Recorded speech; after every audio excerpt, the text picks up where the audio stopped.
Welcome to all my Late Night Mysteries listeners. Thank you for tuning in to today's episode. Today's episode is about a sighting by a young woman from a tertiary institution who encountered a scary sight one night while out with a group of fellow students in a study session. Stay tuned to this horror and mysterious encounter shared by our listener in this episode.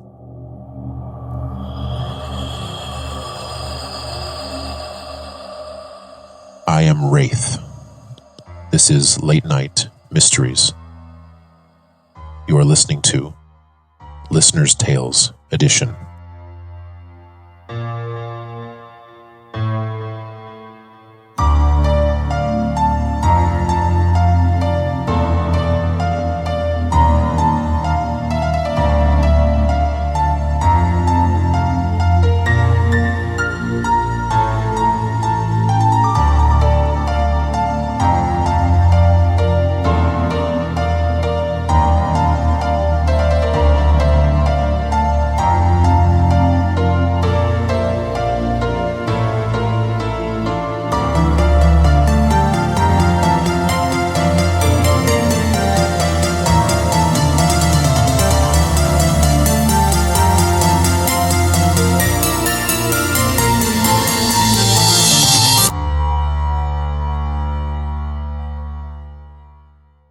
Disclaimer: this is a work of fiction.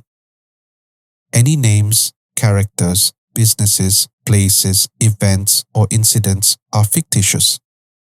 Any resemblance to actual persons, living or dead, or actual events is purely coincidental.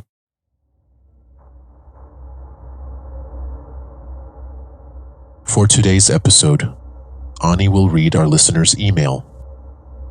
Hand over to you, Ani. Thank you, Wraith. Sometimes we hear tales of people with spiritual companions who would protect them if there were threats to their hosts. These are entities brought down from generations, and the hosts are sometimes unaware of their spiritual companions. We cannot for certain assume that this story is about a spiritual companion, or pendamping in Malay, for that matter. But we all could learn a lesson or two about not getting distracted when you're out walking in a park in the middle of the night. This listener quotes, "Hello Late Night Mysteries. I am Haslinda." Well, it's not her real name anyway. I recalled this incident when I was a student at a local tertiary institute in Singapore. This happened 10 years ago, and to this day, I can still remember that awfully frightening sight that affected me for many days after. To this day, I do not know if what I saw was a warning for me or just a product of my own overactive imagination.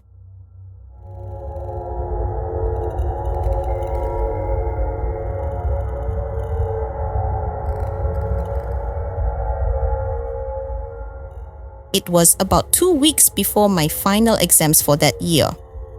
My classmate and also my best friend, Rina, had suggested going for some serious outdoor all-night study sessions.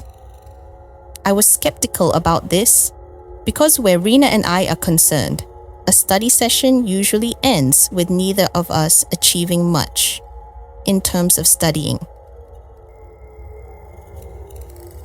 This time, however, she insisted that we would not be distracted because we'd be joining a group of students from other classes who are known to be quite competitive and book smart. She kept insisting that we could learn a thing or two from them. I agreed. Not because Rina was so convincing, but because there was this guy, Ryan, whom I had a huge crush on, who would also be in this group. So that evening, after our respective activities around campus, we all agreed to meet at a 24-hour fast food restaurant for dinner, somewhere around Queensway, before we got down to some serious mugging. I was nervous because this would be my first close encounter with Ryan, whom I liked very much, and I was looking forward to getting to know him and getting some studying done.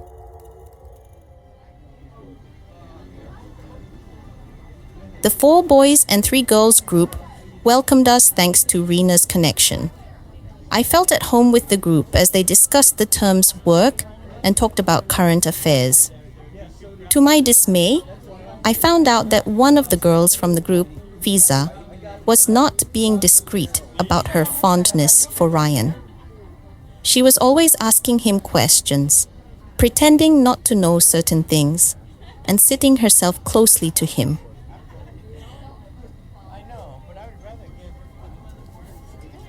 As the night wore on, I grew jealous at the sight. But of course, I tried not to show it. It was a relief when she suddenly received a phone call from her parents and had to leave when her brother came to pick her up. I was more than happy to see her go. The rest of us plodded on. A little after midnight, Rena was getting restless and announced that she wanted to take a walk around the park for a break. I stood up to join her because I did not want her to go alone.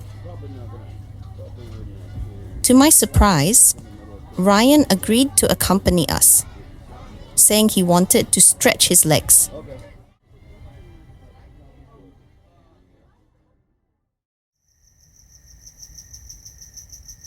How did you get your Coachella tickets?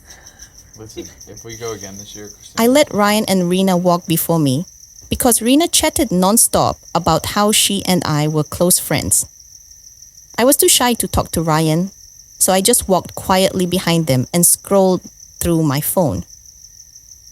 One social media post, however, grabbed my attention, and I slowed down to read its contents. The story so engrossed me that I jumped and dropped my phone when I felt a tap on my shoulder. Bending down to retrieve it, I turned and saw no one behind me. It was then that I realized how unusually quiet the place had become. Both Ryan and Rena were no longer in front of me. There was a bend on the path up ahead, and I jogged along, hoping to catch up with them. But when I turned, they were not there. I looked around me. The trees seemed to loom closer, and the lamps that guided the path seemed to dim. I looked behind me and turned cold when I saw Fisa standing under a tree, not far from me.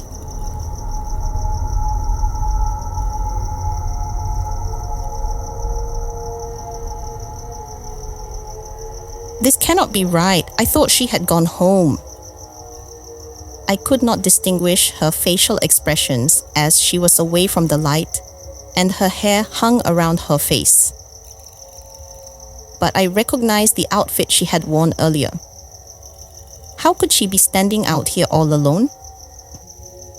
Even if she decided not to go home earlier, she would have returned to our group to continue flirting around with Ryan, wouldn't she? So, as I tried to remain calm and asked her what she was doing there, I saw her raise her left hand and point accusingly at me.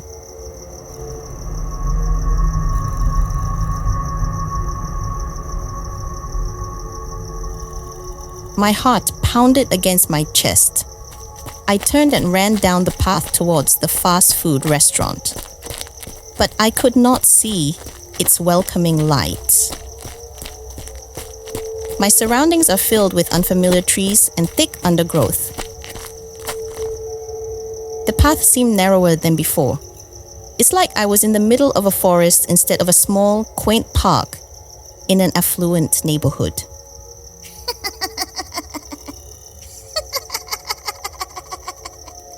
I heard laughter.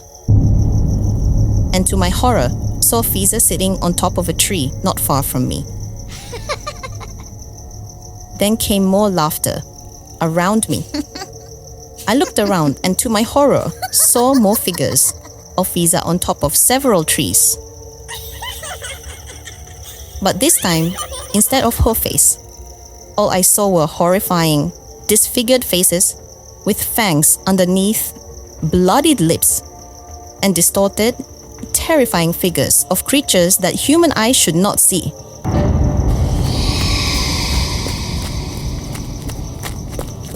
I started running on what seemed like a narrow path and suddenly fell forward.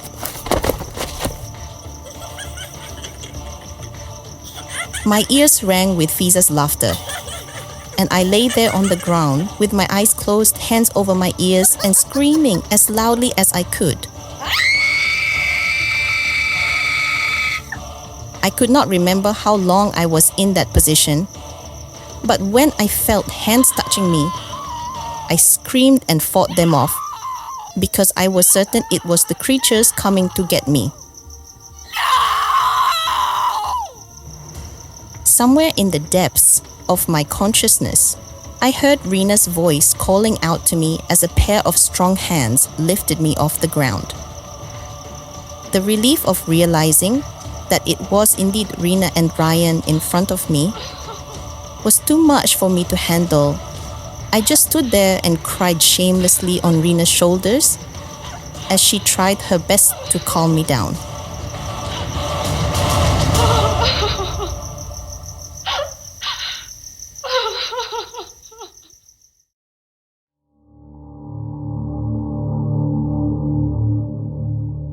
We were now at the edge of the park. The restaurant was at the opposite end. Ryan suggested that we exit from the park and detour along the main road, as we do not want to walk through the park again. When we arrived, I stood at the foot of the steps that led to the alfresco dining area where the rest of the group were. Rena went up to pack our things and bade goodnight to the group. I was certain she could come up with some excuse to leave early.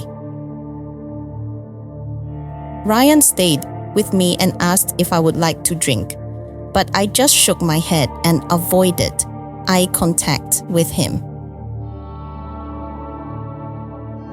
I developed a high fever for several days after the incident. I told Rena about what I actually saw that night. Her theory was perhaps that Fiza had a spiritual companion who knew of my secret crush on Ryan and wanted me to be out of the picture. Of course, I did not want to believe Rena and throw accusations at Fiza, so I just told Rena to keep her theory to herself. At school, I just kept my distance from Ryan and Fiza. I knew better than to involve myself with matters not concerning my studies. Although I did not have dreams of that entity haunting me, the memory of that night and the eerie laughter was something I could not forget until this very day.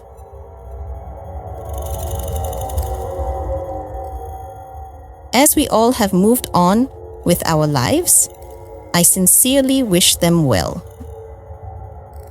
Thank you, Late Night Mysteries, for reading this long story. I hope not to experience this again. Have a pleasant day, everyone. Goodbye.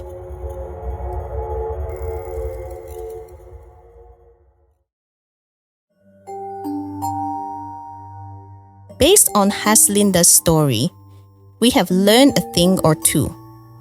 All-night study sessions can be fun with a group of friends. Apart from preventing procrastination, it provides motivation, encourages healthy discussions, and bridges the learning gaps among fellow students. We should, however, always be aware that wherever the session takes place, safety in a group should be our main priority. Personal responsibility towards ourselves and others can prevent us from encountering things that we normally would not want to see. I'm Ani. Thank you for listening. Now, let's hand over to you, Wraith. Thank you, Annie. So guys, if you want to drop us feedback or have any stories to share, email us at latenightmysteries@gmail.com. Alternatively, you may send them to our Late Night Mysteries social media platforms on Instagram, Facebook, TikTok, and YouTube. And don't forget to follow and share our podcast on Spotify and all our social media platforms, as mentioned. Once again, I am Wraith. Thank you for listening, and I will see you on the next episode of Late Night Mysteries.